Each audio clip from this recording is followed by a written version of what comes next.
large internet companies and the user security in Internet of Things.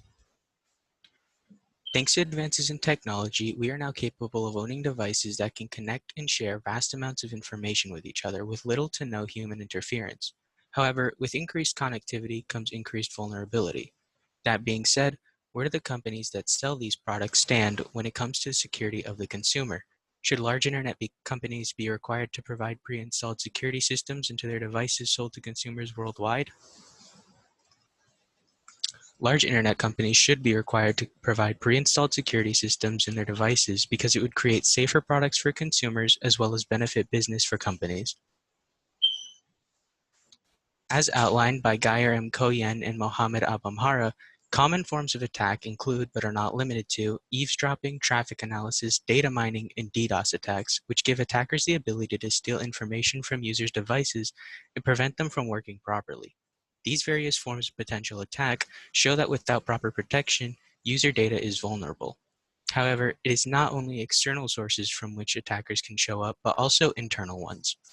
In an article by Alexios Melonis, Anastasia Castagna, and Dimitris Gratzalis, it is highlighted that applications from official smartphone repositories such as the Google Play Store or the App Store are not always trustworthy or safe. As can be seen on this graph to the right, about 90.5% of users trust BlackBerry, even though it is later mentioned in the article that BlackBerry has the least security protocols in place. Along with this, a survey conducted by Dr. Nashrawana Taha and Laila Dahavia revealed that 36% of participants believed it was their own responsibility to secure their devices, while the remaining 64% believe that it is the responsibility of third parties. The staggering percentage of users who put their trust in application repositories and believe it is not their responsibility to secure their devices further shows the need for some pre-installed security measure to prevent user data from being breached. Not only would pre-installed security systems make devices safer, but it would also significantly improve business for companies. According to research from Bain & Company by Syed Ali and his colleagues, consumers would be 70% more willing to buy products if their concerns on cybersecurity were addressed. As you can see on this graph, the red bar represents security as the largest concern for consumers. It is later stated that improving security would cause the IoT market to grow from $9 billion to $11 billion. Conversely, when companies do not focus so much on security, they tend to lose money, as seen in the 2011 Sony data breach, in which many clients' personal information was breached, causing the company to lose millions in liability, as stated by Lance Bonner in an article regarding the event.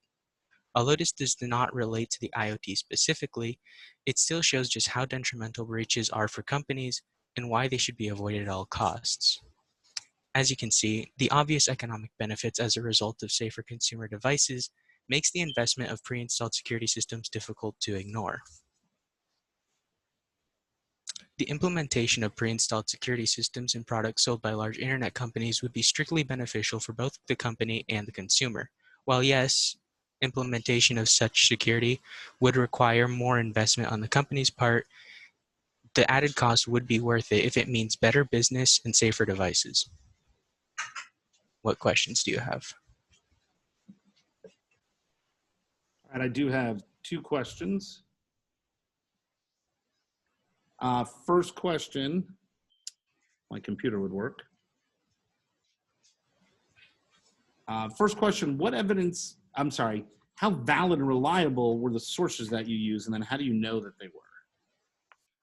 So I had about 8 sources, and I'd say 7 out of 8 of them were the most reliable because they were like articles from professors and like college students. And they also included references and data gathered by like other research articles and official papers.